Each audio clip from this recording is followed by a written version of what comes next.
All right, Christopher, you ready? Oh, locked and loaded, Brian. Let's do this. All right, awesome.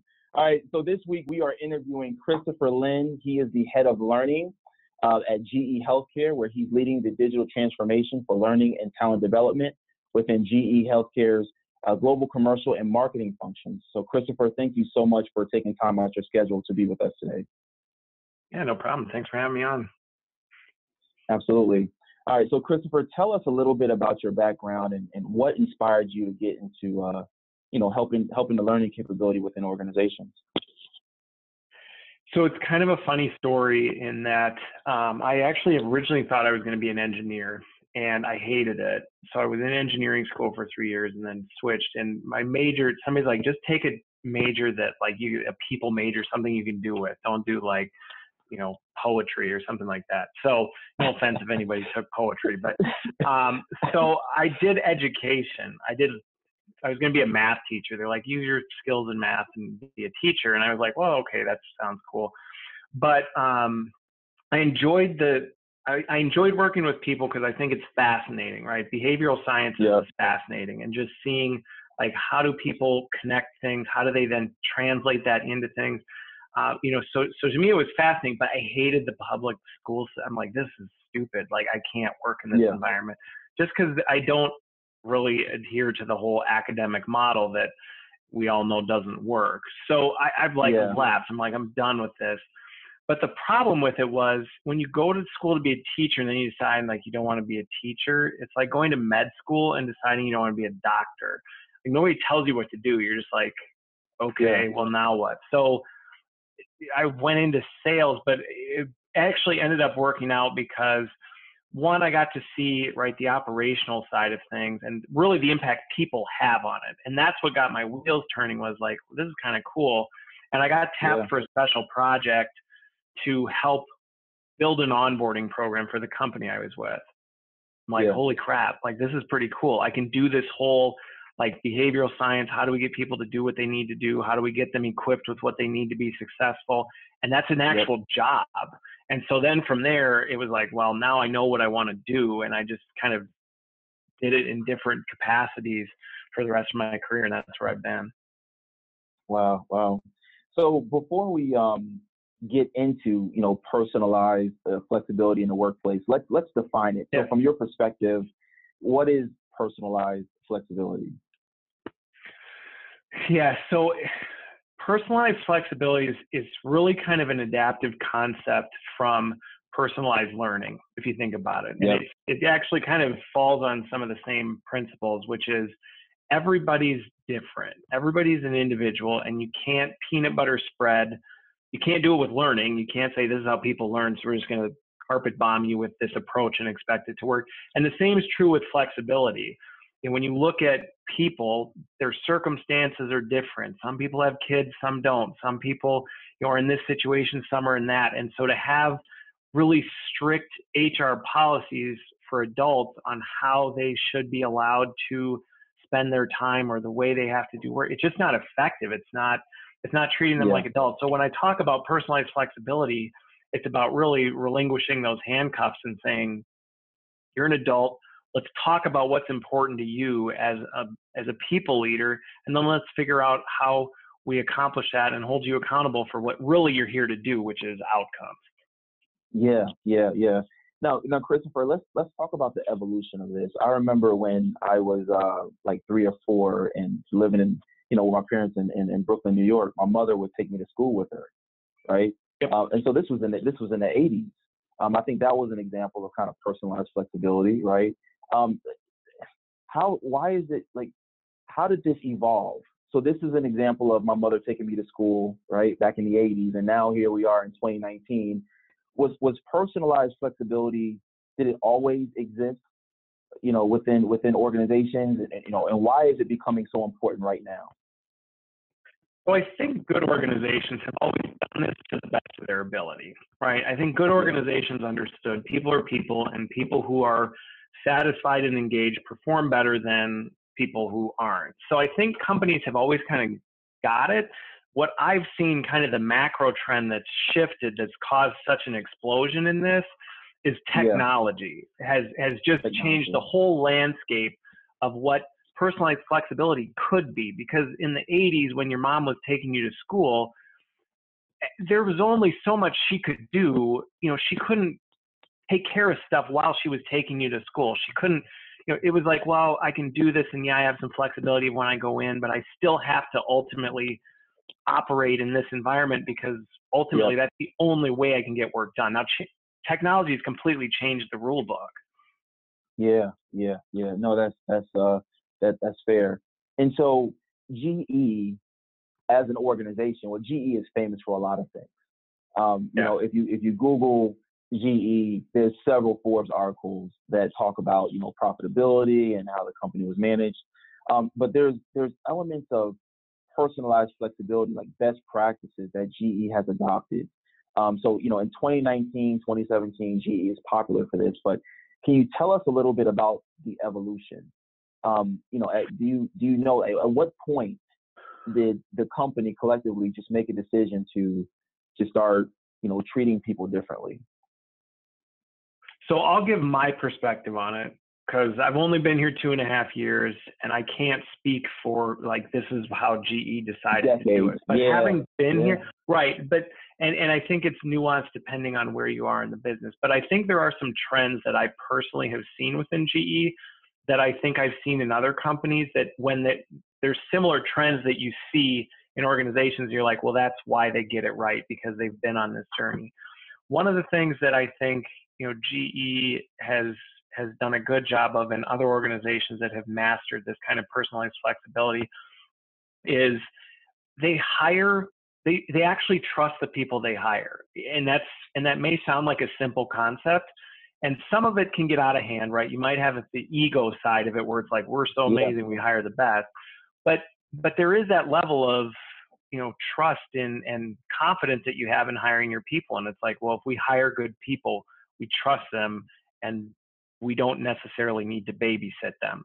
And I think that's one thing that GE, what I've seen, has done really well, is they have that confidence in their people. And it's like, look, if we hired you, we trust that you're capable of doing what we hired you to do. We don't necessarily need to get into the weeds of all the details. Now, granted, I think some of it has benefited from the fact we're just so freaking big, right? We don't have time to get into the weeds. I think in smaller organizations, it's a little bit easier to kind of get in the weeds and be like, well, now I'm, I know what's going on, and it's easier for me to manage. When we're so giant and so globalized, like, I don't have time. I don't have time to worry about whether you're sitting at your desk or sitting in a cube or sitting on a beach. It doesn't matter. Yeah. Now, so this is what success looks like today, but how is there any infrastructure within GE that really prepares leaders to encourage, personalized flexibility in the workplace? And I think now we're kind of shifting into the whole learning component, right? So when a new executive comes into the company, right, is there a conversation that's happening between you and them, or is there like an online training program? Because, if you're so for organizations who are watching this conversation, they may be like at the beginning of their journey, right? Like from your perspective, what framework can they follow? How can they launch this? What infrastructure needs to be in place? Yeah. So in terms of, and I won't speak for GE because we're really mature in this space. So it's kind of, if you're early in the journey, it's a little bit harder to be like, well, how can we be like GE is? Because that was a long time in coming. But some of the things, and this is something that I've even spent a lot of time trying to push here recently, because even though we're pretty good on the personalized flexibility side, I think one of the downsides that we have, and this is an opportunity here that I've been trying to change, is offering this personalized flexibility where people kind of are where they need to be doesn't mean you have to lose the personal connection. And I think to some degree that was one pendulum that maybe GE swung. It was like, okay, now everybody's everywhere, so we just don't even really talk anymore. We're just on phone calls. If we happen to get together, we might, but it might not happen. And so I think one of the things that, we've really had to focus on here is how do we bring back that personal touch? How do we still communicate with each other regularly where we see each other? And maybe I don't physically shake your hand, but who cares about that as long as I feel like I can connect with you and am intentionally doing that. So I think that's kind of from a learning standpoint, that's a management skill that I think is a big opportunity. And I think for orgs early on, and even orgs as mature as GE is now, that's still an opportunity area for us, which is leading a personalized, flexible workforce is not the same. I think there's a lot of tendencies that are the same, but it's like your mistakes are 1,000 times worse in a personalized workforce, because maybe you're that boss that doesn't talk to your people, right? But you're in the same office. So it's like, well, your people at least feel like they're still connected to you, because if they need something, they can walk in the door. Well, now if they're not there and you're still that leader that's just like, whatever, people will come to me if they want something, it's harder, so how do you kind of build those leadership skills to connect and collaborate with your team regularly when you can't just be like, fine, let's all just go grab lunch together? Yeah. And do you have any recommendations for that? Are there any like techniques or tips that you use to connect with your teams? So some of them, right. So I've led remote teams for probably 15 years, and, and honestly, some of them are so simple. Like, as silly as the whole webcam thing is, and people are so weird about it. Like, I was using webcams back when I looked like a little Minecraft figure. I looked like a little blocky dude because my webcam was, 8 or whatever, 8 pixels, not megapixels. The pixels, But it didn't matter. They just saw this like blocky dude with like a black shirt, and they're like, well, I know that's Christopher at least.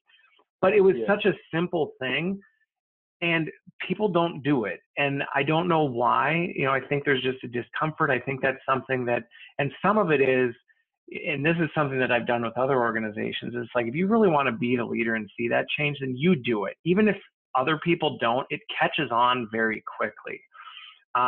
So I think that's a simple thing. And the other one that I think has, again, this is like management 101 sometimes, but you have to be so much more intentional and proactive as like if you're leading people who are distributed, you have to just be way more intentional about it. Like I don't wait for a one-on-one if I need something. I make sure I'm always on Skype. We have all this technology that allows us to do stuff, but I don't think people always use it to its full potential, where it's like, it's there, but if it's just there when, in a traditional sense, like I remember battling the mindset of like, well, being in the office is better because there's the water cooler conversations, which, first of all, water coolers died in like the early 2000s. But second of all, like, you can have water cooler conversations. I have them all the time. Like, my Skype list is up, and if I'm like, oh, I want to chat with this person, I do it. Like, it just like, boop, and people are weird about it, but that's fine. It just takes a little bit. And I think some of it's just the diligence to keep pushing it forward. Yeah, no, absolutely. Now let's talk about, the candidate pool, right? So let's say you're hiring somebody on your team, and that you're primarily working in a remote environment. What qualities, what attributes are you really looking for? Characteristics are you looking for? For someone to come onto your team, knowing that you're not going to see them every day. I know that you and your peers have an element of trust, right? But there has to be some type of, what are your guiding principles around recruitment to really to help personalized flexibility thrive? So, wow, that's a really big question. In terms of some of the stuff that I don't know that my hiring profile necessarily has changed, right? So I just hired somebody, they're in the UK. I don't know that I'll ever see them other than, like this. I didn't necessarily have like a different profile of like, okay, normally I would hire a senior learning leader, but also now I need you to add this to my magic unicorn mix of things that I'm looking for. So it really was more and again, it's about demonstrating it. So I got asked, so when are they coming in for in-person interviews? And I said, they're not ever. Like, I'm not flying them here. They're not going to interview. None of the candidates are doing it. And one, it basically showed that, well, this is how serious I am. And two, it gave the candidates kind of a feel for like, this is what it's going to be like. So if you're not cool with this, that's fine, but just know this is the environment we're in. And if it's not for you, if you're really looking for, an environment where you can sit with your, shoes off, or I don't know, play ping pong that's fine, but that's not this environment. So I think the transparency behind it has allowed me to empower the candidates that I hired to know what they were walking into and then make an informed decision on, is this the right environment for you? Because this is how I work. That's fair. That's fair. That's fair. And then the other side of that conversation, Christopher, is really around like the blended workforce. So now when you're working with freelancers or contractors, you know, how do you filter them into your organization, knowing that again, it's all remote? Is it easier because there's not a long-term commitment to the company, or what are your thoughts on that? So what's funny is it's been easier, right? I think most, external firms or contractors have been cool with it because they're like, cool, like you're not the guy that's going to make me, fly in just because you have a meeting, because you're like, why would I come to a meeting? Yeah, I know. So I think they appreciate that side of it. It is a shift for them, right? Because they're so used to like, this is what clients expect.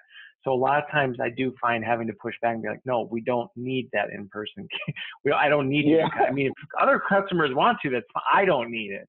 So I think that's just been an adjustment for them, is just, how does that work? Now, the one thing I will say, and this goes back to kind of how I've defined personalized flexibility for myself. Like I lived in Chicago when I started with GE. We're based in Waukesha. They didn't say I needed to move. I chose to move. I live 5 minutes from the office, or 10 minutes. I'm home 99% of the time. I like the fact that if I need to do something, I can go in. That was a choice I personally made, one that was heavily influenced by Illinois taxes, but still, it was a choice that I made. So, I will say I'm in kind of a unique situation where it's like I have a little bit of the best of both worlds, but that wasn't because GE said this is how you have to do it. That was something I figured out for myself and then built that out. Yeah. So, Christopher, something that's very, very unique with you is that you already have this, call it mindset for personalized flexibility, right? Yeah. I mean, if, for leaders out there, watching this video, how can they encourage their peers or their organization to take this on?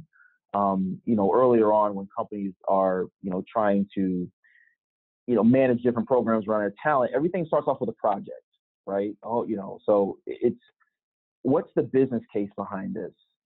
Because obviously you're at a very mature organization. You already have that mindset, right? So things are easy. But if you're a leader working at an organization, they may still have cubicles or something, right? Like what advice would you give them? What's the business case behind personalized flexibility?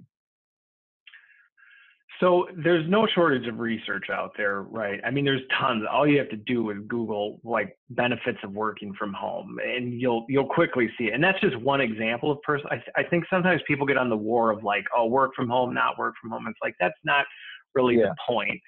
But I think if you're looking for justification behind, right, engagement rates, retention rates, like there's data out there. So depending on your org, some of it might be, hey, here's the data. If you have a very data-driven organization, there's no shortage of that through research organizations like I4CP or any of those. I think the other side of it, though, and this again goes to a mindset piece, is if you can get, right, and I think back to Agile, right? If you can find opportunities to just experiment with it a little bit. You don't need to, implement a full-blown work from home policy and close the doors on the office. Be like, what could we do to kind of offer some level of this stuff and see how it works? And maybe it won't work. I mean, I've been in orgs where they're like, it just doesn't. You talk to JPL out in California, like they're all there. Being the one remote person probably won't work. Yeah. But you might find some ways to incorporate it. And I think for me personally, one of the things that I've just found has worked really well, like you change your mindset and you just live it. It catches on. Like people, it just becomes infectious. And I'm not always a big fan of grassroots approaches because sometimes you do need that top-down support. But if there's one thing, that can really go organic, it's personalized flexibility, because all of a sudden people are like, how come his team's so engaged? How come his people are performing so much? How come they get to do all this stuff and they're still delivering? And people start asking questions, and it doesn't take very long before people start asking questions, in different orgs, different functions, different levels of the organization. Yeah. Now, Christopher, when your organization is remote, how do you manage learning, right? Learning happens in different formats, but even from a global perspective, looking at your scope of responsibility, how do you manage the capability of learning in an organization if you're working remotely? I know So that's one of the a biggest hard question. Yeah, well, and some of this, I won't say I've got this fully cracked, right? Because a lot of it is the technological infrastructure. I mean, you have to have it. And the thing is, I think sometimes people get really caught up in like they're thinking big. There's actually really simple technological infrastructures you can put in place that if you don't have big systems or big capabilities, you can still pull it off. But I think some of it, and this is probably one of the bigger mindset shifts that a lot of organizations still struggle with, is from a learning standpoint, not really giving a crap what the content people are consuming is. Like maybe it's TED Talks, maybe it's e-learning, maybe they like reading articles or engaging in discussions on, who cares what they're doing? But I think if, from a distributed workforce standpoint, you can say, here's what we want you to accomplish, and this is what that looks like. We'll give you some guidelines around how you might get there, but ultimately the journey is yours. You just need to figure out, here's the flagpole. You just need to get to it. That's, I think, the journey we're on, and I've been kind of pushing not only at GE, but every organization that I've been in, is how do we get out of this cycle of like, we care so much about what people are doing, and we should still care about it because it's like it tells us information. We learn from what that is. So it's not throw the baby out with the bathwater, but let's not make that be the thing that's our central focus. Let's put more energy on what do we want people to do and how can we tell when they're getting there, and then just learn from the different paths they got there so we can remove resistance from other people who maybe don't have such a clear path. Yeah. And then Christopher, who's uniquely positioned to really drive personalized flexibility in the workplace? Is it the learning function? Is it operations? Like, is it a collaborative effort? Just based on your experience and even speaking with your peers, who's uniquely qualified to really drive this? Ultimately, who will make it a success or not a success is the direct managers, right? The leaders, of the org are going to it's either going to fall or it's going to stand based on that. Now, that doesn't mean it's 100% on them. And that's where I think, one, it takes a progressive HR organization to, think about this stuff and think about how do we make sure people know this is what, we support, how do we get that out there? How do we have policies that govern this stuff, but don't over policy it? Things like that. So it does take an HR organization to kind of plan for the fact that this is how our workforce is going to work. How do we plan accordingly? I think, like I said earlier, the L&D function, there is definitely a place for that because there are skills and behaviors that leaders who lead well in kind of a distributed workforce, it's different. They have different skills, and not all, we all know there's lots of people leaders who really aren't doing a great job being a people leader in general. And now you stack on top of that, you've got to manage people that are all over the place. It's a big hump to climb. And I think that's where even, HR can help figure out what are those profile skills of leaders that succeed in that arena. So we can make sure we're putting people leaders in those roles and set them up for success. So I think it's a collaborative effort, but whether or not it sticks or falls is really on, the leader of the organization. Yeah. Now I have to ask you this question because you're the head of learning. Where do you see learning in the next 3 years? How, over the next 3 to 5 years, how do you see the learning capability really evolving to support the business? If I had my way, right? If this Sharpie I keep waving around, right? If this Sharpie was a magic wand. So where I would see it going, I actually was asked this in an interview a while back. I think nobody would know we were there except the senior leaders who are funding us. I think there's a lot of push for L&D, like we need to get out there. We need to tell everybody about our stuff. We need to be in people's faces. I actually think where we should be in 3 to 5 years is we should have the capabilities so embedded in what people are doing, they don't even know it's there. It just happened. Wow. You're going to do an expense report. you don't need to even think about going to the LMS or reaching out to L&D about how to, it just boom is right there and available. You need to develop as a leader because you're moving into a management role. You don't wait for L&D to send out their management fundamentals class. It's just part of your talent workflow as you're onboarding, you go through this stuff. So I think if I had my way, we'd fall more and more into the background, except as we leverage more technology, the analytics underpinning all of this activity would be telling us a business critical story so that while maybe nobody knows what we're doing on the front end, business leaders would be able to say, this stuff is so critical, we cannot operate without this because we can see the impact it's having. Wow, wow, wow. No, that totally makes a lot of sense. So Christopher, in closing with the with this conversation, what is the one thing you want someone to take away from this conversation, surrounding personalized flexibility? One thing to take away from it. Yeah, I think if there was one thing, if you're not doing it, right, if you're not doing it, find a way to try it, right? It's scary. I mean, I'll be the first to admit, like, it can be scary and uncomfortable. And I think a lot of times we're paralyzed by fear with a lot of things. And I think if anything, I've never in my entire career seen it go south. Now, sometimes it will go south, but it would go south if they were in person. That's the thing. I think sometimes it gets blamed. Like, I had an employee that was not doing their job and the company blamed it on them being remote. No, they would have done the same thing in the office. Them being remote had nothing to do with it. So that's where I would say kind of get over that fear of like, well, what if? Just step off the ledge and find some way to do it, because you won't regret it. That I can say for sure.